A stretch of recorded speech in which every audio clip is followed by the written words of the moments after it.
O homem é imparável. Assim como o Bolsonaro tem a medalha de incomível, imbrochável e imorrível, o Lula tinha que ter uma medalha dele de imparável. Porque não importa quantos erros, quantas gafes, quantos escândalos de corrupção e quantas besteiras ele fala e faz, nada faz ele parar. A Janja já desistiu. Depois que o Sidônio assumiu a comunicação, a Janja revoltada só quer saber de ficar viajando pelo mundo sem o Lula. Acho que ela só consegue aproveitar a viagem se ela não tiver que perder tempo de como cuidadora do Lula. E eu fico com pena do Sidônio, que está gastando aí milhões, bilhões do nosso dinheiro para melhorar a imagem do Lula, mas o Lula não para de se afundar ainda mais. Não vou nem falar do escândalo do INSS, que devolveu o Lula lá atrás, no mesmo nível do escândalo do Pix. Coitado do Sidônio, tem dó dele. Mas aí o Lula decide pegar e levar uma delegação para a Rússia para participar lá da Cúpula Internacional dos Ditadores, onde até a imprensa esquerdista chamou de Dia da Infâmia. Lula vai lá apoiar um ditador, que a imprensa fez questão de chamar da extrema-direita, mas ele vai lá apoiar um ditador e passa uma vergonha com aquela foto ao lado dos piores, mais sanguinários, psicopatas ditadores do mundo e apenas o Lula lá num país democrático. Daí o Lula decide ir para a China. A imprensa fala, graças a Deus, pelo menos agora vai ser uma viagem que poderá trazer algum benefício para o nosso país. Afinal de contas, a China é um dos nossos maiores parceiros de economia, né? de câmbio, de exportação e importação. Daí esse senhor consegue a façanha de falar algo, cara, que eu fico impressionado. Com certeza o Sidônio não viajou com ele nessa delegação. Porque ele vai lá e fala isso aqui, ó.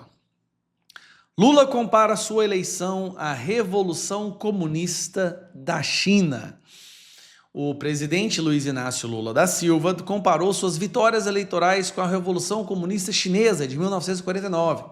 Em discurso de encerramento do Fórum Empresarial Brasil-China em Pequim, nesta segunda-feira, o petista afirmou que seu governo e o Partido Comunista Chinês foram responsáveis por melhorar a qualidade de vida de seus povos.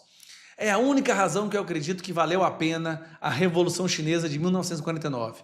O que valeu nessas eleições do Brasil é provar que quando um governo tem compromissos sociais e não esquece as origens daqueles que chegaram ao poder e querem governar para todos, as coisas melhoram. Então Lula está dizendo,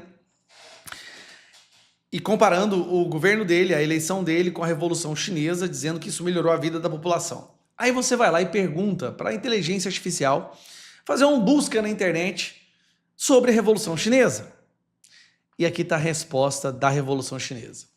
A Revolução Cultural Chinesa, iniciada em 1966 por Mao Tse-tung, foi um período de grande violência e perseguição ideológica com consequências devastadoras para a China. Milhões de pessoas foram perseguidas e mortas, especialmente intelectuais, professores e dissidentes. A Revolução Cultural, também conhecida como a Grande Revolução Proletária Cultural, foi um período de grande agitação política e social na China, marcado por uma onda de violência e terror. Mao Tse-tung, o líder do Partido Comunista Chinês, lançou a Revolução Cultural com o objetivo de combater o que considerava as forças reacionárias dentro do próprio partido e da sociedade chinesa e de fortalecer a ideologia comunista. A Revolução Cultural teve um impacto devastador na China, com milhões de pessoas sendo perseguidas, torturadas, encarceradas e até mesmo mortas. As vítimas eram principalmente intelectuais, professores, estudantes, artistas e qualquer pessoa que fosse considerada um inimigo da Revolução. Os guardas vermelhos, jovens fanatizados pela ideologia de Mao, isso aqui seria mais ou menos os Black Blocs ou o PSOL, foram a principal força de repressão durante a Revolução Cultural. Eles eram encorajados a destruir edifícios antigos, queimar livros e objetos de arte e agredir aqueles que eram considerados inimigos da classe. As consequências da Revolução Cultural foram amplas e duradouras. A economia chinesa foi prejudicada e a cultura e a educação foram destruídas e milhões de pessoas perderam a vida ou foram traumatizadas. Sim, nós tivemos aí a grande fome na China que matou 50 milhões de pessoas. A Revolução Cultural foi finalmente interrompida com a morte de Mao em 1976, mas seus efeitos ainda são sentidos na China de hoje. Muitos historiadores consideram a Revolução Cultural como um dos momentos mais trágicos da história da China moderna. E aí, no meio disso tudo, nós temos esse cidadão comparando o governo dele à Revolução Chinesa.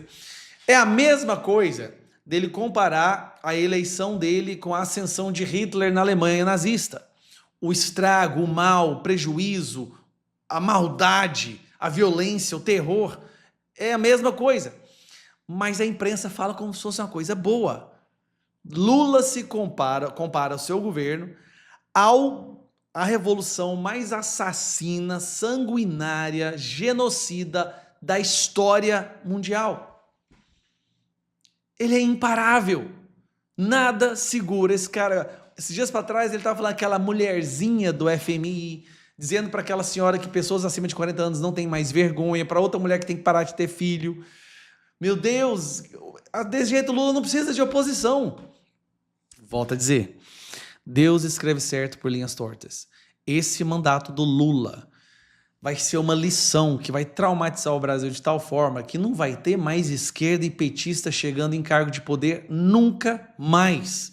Bom, a gente não pode dizer nunca mais, porque querendo ou não, o PT imbecilizou uma parcela da população ao longo dos últimos 50 anos, que ainda vai ter gente idiota o bastante, passando pano e batendo palma para esse infeliz.